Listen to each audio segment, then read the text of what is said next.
Les talents générationnels sont peu nombreux et en basket plus particulièrement. Aujourd'hui en NBA, on en a quelques-uns qui peuvent porter une franchise de par leur simple présence. LeBron, Steph, Jokic, Giannis et d'autres. Aujourd'hui, on parle de quelqu'un qui aurait pu être un de ses talents si les blessures n'avaient pas entravé sa carrière. Aujourd'hui, on parle d'un joueur qui a su donner sa meilleure performance au meilleur des moments. On parle de Kawhi Leonard et de son tir ultra clutch chez les Raptors.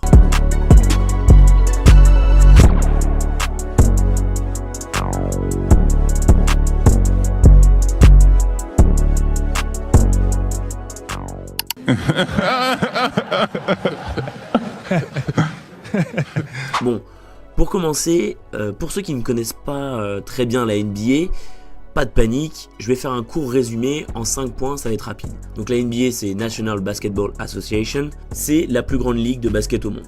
C'est un championnat professionnel qui regroupe les meilleures équipes et joueurs principalement aux États-Unis, avec une équipe au Canada, dont on va s'intéresser aujourd'hui. Les équipes, il y en a 30, réparties en 2 grandes conférences. Conférence Est, à l'est des États-Unis, et conférence Ouest, à l'ouest des États-Unis. Jusque-là, rien d'anormal. Ensuite, il y a le format de la saison régulière. C'est 82 matchs par équipe. Puis vient les playoffs à la fin de la saison. Les meilleures équipes de chaque conférence s'affrontent en élimination directe. Jusque-là, pas trop de soucis, je pense que vous me suivez. Et la NBA a des finales un peu particulières parce que pendant les playoffs, c'est le premier qui gagne 4 matchs qui se qualifie au tour d'après. Le vainqueur de chaque conférence s'affronte en finale pour déterminer qui est la meilleure des conférences et qui est la meilleure équipe de NBA finalement. Les règles principales sont un match de 48 minutes, 4 cartons de 12 minutes. Les tirs valent entre 1 et 3 points. 1 pour les lancers francs, 2 pour les paniers classiques et 3 pour les tirs à longue distance. Chaque équipe a un 5 majeur sur le terrain et des remplaçants. 16 joueurs par équipe. Donc ça fait 11 remplaçants au total. Et on a 24 secondes pour marquer. Je vais pas rentrer dans les règles trop compliquées, mais en gros vous avez 24 secondes pour marquer un panier. Et les stars et les légendes sont Michael Jordan, Kobe Bryant, LeBron James que vous connaissez sûrement. Aujourd'hui on est plus sur des Giannis, Luka Doncic, Jokic, Kevin Durant. Quoique encore des Kevin Durant, il est un peu sur la fin de sa carrière. Et c'est un mélange entre sport et show. En effet, avec les dunks impressionnants, la musique et les shows à la mi-temps, le marketing de la NBA est très puissant. Surtout que ça tourne pas mal autour des maillots, des identités de franchise, mais aussi avec les chaussures, les sneakers. On appelle ça des signature shoes pour les plus grands sportifs. Par exemple LeBron, Wembanyama en a une, Steph aussi. Voilà, vous comprenez le principe. Bon, maintenant, une fois que tout ça est planté, on peut y aller. Comme je vous l'ai dit, en NBA, il y a une équipe canadienne, les Toronto Raptors. De 2014 à 2018, c'est une équipe qui est pas mauvaise, mais qui manque de quelque chose pour espérer un titre ou même juste une finale. En effet, avec des bilans ces 3 dernières années qui sont en 2014-2015 de 49 victoires pour 33 défaites, ce qui fait à peu près 59% de victoires, et vont se faire éliminer au premier tour par les Washington Wizards 4-0 en playoff. Donc ça c'est dur, un petit sweep ça fait mal. Et c'est là que ça va se compliquer, parce qu'ils vont rencontrer le GOAT, LeBron James, et par ailleurs, le propriétaire de la ville. En effet, 3 années de suite, avec 2 sweeps en playoff, LeBron va dominer les playoffs face aux Raptors, prenant le nom ironique, un peu attribué par la ligue, de LeBronto. En effet, ils se sont fait en 2015-2016 battus 4-2, et après 2017-2018, 4-0, 4-0, net, sans bavure. Bon, LeBron régnait en maître sur la conférence depuis les années 2010, il allait en chaque fois en finale, voilà, faut le dire aussi. Mais la saison 2018-2019 est sur le point de faire changer la face de la franchise canadienne. Ils vont commencer un recrutement pour cette nouvelle saison et vont notamment prendre un des meilleurs prospects de la ligue, Kawhi Leonard. En effet, il était envisagé pour être le nouveau franchise player des San Antonio Spurs, post Tim Duncan, Ginobili, Tony Parker. Bon, je pense que vous connaissez cette équipe parce que c'est l'équipe du français Victor Wembanyama. Suite à une mauvaise gestion de sa blessure au quadriceps, il va demander son trade dans une équipe de Los Angeles. Et il aimerait bien aller aux Lakers. Mais les Spurs vont plutôt le trader aux Toronto Raptors. À seulement 27 ans et au début de son prime, le MVP des finales 2014 part pour Toronto. Kawhi Leonard est arrivé aux Toronto Raptors le 18 juillet 2018 dans un échange avec les San Antonio Spurs, comme je vous disais, et les Toronto Raptors ont envoyé DeMar DeRozan, qui est vraiment la star de l'équipe, fidèle à la franchise depuis 2009, Jakob Poeltl, un jeune pivot prometteur, et un choix de premier draft protégé du top 20. En retour, Toronto a reçu Kawhi Leonard, l'un des meilleurs jeunes joueurs de la ligue. Alors jeune, bon, il entre dans son prime, il avait 27 ans, mais qui sortait d'une saison compliquée avec les Spurs à cause d'une blessure, comme je vous l'ai dit, et il était un peu en conflit avec l'équipe. Mais aussi Danny Green, qui est un excellent shooter à 3 points, et un défenseur assez expérimenté qui était déjà là dans le titre en 2014. C'est un pari assez risqué pour les Toronto car DeRozan était très apprécié de la franchise et ils perdent un peu le joueur clé adoré des fans. Bref, ça nous donne pour la saison 2018-2019 un 5 de départ, pas trop mal pour Toronto. Avec en meneur Kyle Lowry, un leader d'équipe excellent passeur et bon shooter à 3 points, un défenseur dit comme rugueux et surtout le moteur émotionnel des Raptors. Danny Green donc, comme je viens de vous le dire, plutôt bon à 3 points et pas mauvais en défense, qui vient du coup de San Antonio Spurs, victorieux en 2014. Ensuite, on a l'ailier fort Pascal Siakam, joueur explosif, excellent en contre-attaque et en défense. Le pivot Marc Gasol, alors lui c'est un peu particulier, je vous en parlerai plus tard. Et du coup Kawhi Leonard, la superstar de l'équipe, sûrement le meilleur scoreur et le défenseur d'élite qu'attendent les Raptors. Et sur le banc on a Serge Ibaka, défenseur assez bon, qui était présent dans le Thunder iconique des années 2010 avec Kevin Durant et Russell Westbrook. Avant de passer à la suite, n'oubliez pas de vous abonner les refs et de laisser un petit pouce bleu, ça m'aide beaucoup à faire, et ça fait grandir la chaîne aussi. Voilà, petit commentaire, petit pouce bleu, vous régalez les refs. On arrive au début de la saison pour les Raptors, et ça va plutôt bien se passer. Dès le début, les Raptors sont parmi les meilleures équipes de la ligue. Kawhi Leonard impressionne avec des performances d'élite en attaque, mais également en défense. L'équipe gère bien son effectif, en laissant Kawhi Leonard se reposer sur certains matchs. En fait, c'est une technique qui est de plus en plus utilisée en NBA, ça s'appelle le load management, afin que dans les matchs moins importants, les bons joueurs puissent prendre de repos, afin de ne pas se blesser bêtement, même juste de prendre du repos. On observe aussi Pascal Siakam qui devient un facteur X explosant au plus haut niveau, sans oublier Kyle Lowry qui mène l'équipe à la passe avec 9 passes par match, ce qui est pas mal, ce qui est même vraiment bien. Bilan final, 58 victoires pour 24 défaites, deuxième de la conférence Est derrière les Milwaukee Bucks d'un certain Giannis Antetokounmpo dont je vous ai déjà parlé au début de la vidéo.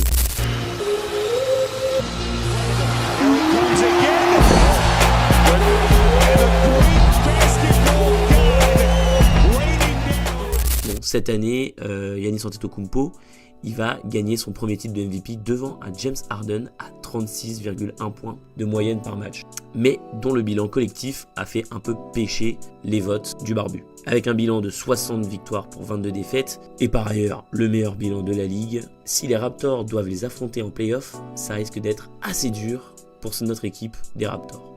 À la fin de la saison, on retiendra que Nick Nurse a très bien mené sa barre pour sa première saison comme head coach. Le MVP de l'équipe est naturellement Kawhi Leonard avec 26 points, mais pas seulement.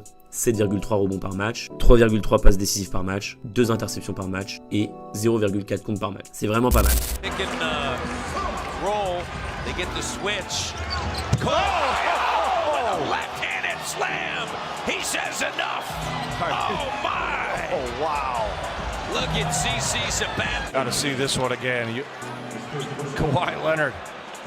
Mais surtout, c'est Pascal Siakam qui va remporter le trophée du MIP. C'est le joueur qui a le plus progressé pendant une saison. Pascal Siakam.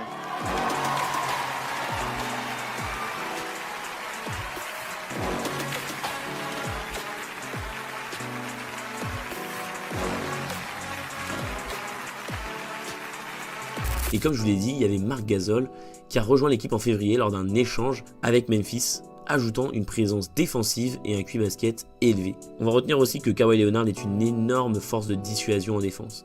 Les joueurs en face perdent beaucoup de leurs moyens lorsqu'ils défendent sur eux. On peut donc attaquer la deuxième partie de la saison, les playoffs. Et pour une fois, en 3 ans, LeBron James n'est pas dans leur arbre. Étant donné qu'il a été transféré aux Lakers l'été dernier, il ne sera donc pas dans leur tableau, sauf s'ils se rencontrent en finale. LeBronto a eu chaud cette fois-ci. Les Raptors rentrent en playoff avec beaucoup d'espoir et un Kawhi Leonard en mission. En effet, au premier tour, les Raptors sont face au Orlando Magic. Défaite surprise au match 1 pour les Raptors, Leonard et Siakam dominent la série, Toronto gagne les 4 matchs après. Donc vraiment, c'était une petite frayeur, mais rien de plus. Difficulty on that shot. Gets it back from Gasol. Leonard rises and hits.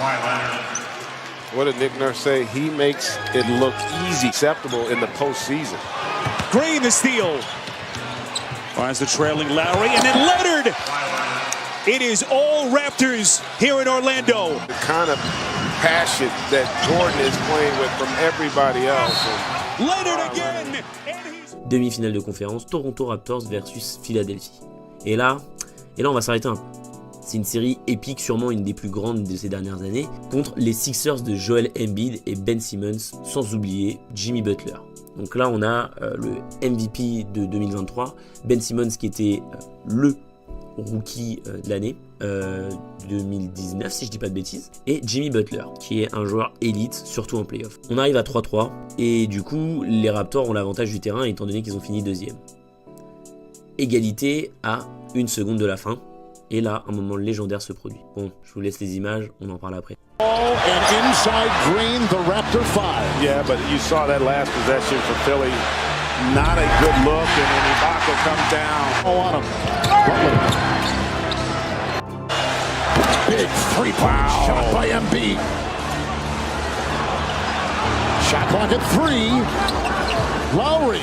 Oh, what a shot! 38 shots. Loves the moment if he gets the opportunity to take it. Short, caught by Harris. 2-point game. Here comes Butler driving. Layup is good. He ties the game. The inbounder here if you're Philly. It's off to Leonard. Defended by Simmons.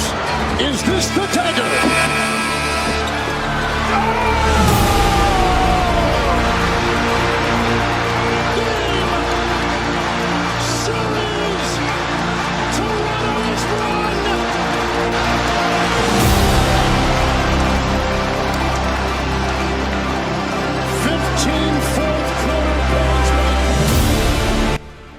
The Shot de Kawhi Leonard au Game 7, un buzzer beater incroyable, sûrement le plus beau que j'ai jamais vu, qui rebondit 4 fois sur l'arceau avant de rentrer dans le panier. C'est tout simplement, c'est impensable en fait, voilà, c'est une dinguerie. Les finales de conférence. Donc les Toronto Raptors se qualifient en finale de conférence et nos amis les Milwaukee Bucks sont aussi présents. En effet, on n'attendait pas moins du MVP de l'année, Giannis Antetokounmpo, et des Milwaukee Bucks à 60 victoires. Giannis Antetokounmpo et les Milwaukee vont dominer les 2 premiers matchs et là on se dit peut-être que les Raptors n'étaient pas assez taillés pour ça. Sauf que les Raptors gagnent les 4 matchs suivants grâce à une défense incroyable de Kawhi qui est au four et au moulin pendant les 4 matchs et qui muselle Antetokounmpo durant ces 4 derniers également. Middleton on a catch and shoot from downtown. If you're a Bucks fan, illegal defense. Back comes Lowry. 4.5 remaining in the fourth. Lowry with a nice move, and he's 15 on the shot clock. But the good ball played by Gasol goes right at him. The shot is missed by Lopez. Although the Raptors were just 2 games behind the Milwaukee Bucks in the regular season, and off the bench to celebrate.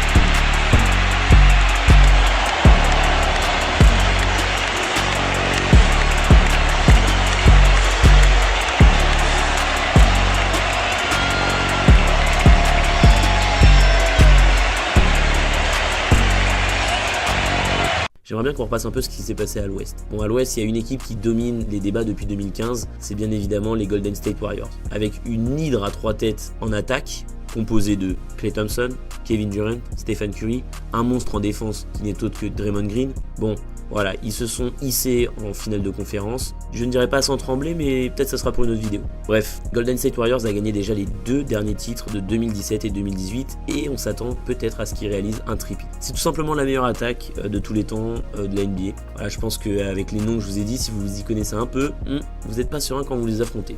LeBron James aura essayé par 2 fois et aura perdu d'ailleurs 2 fois en finale avec les Cleveland Cavaliers.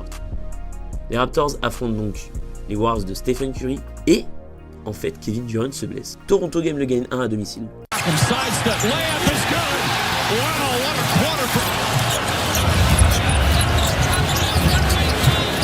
Green, Livingston once again. Lowry for 3. Bang!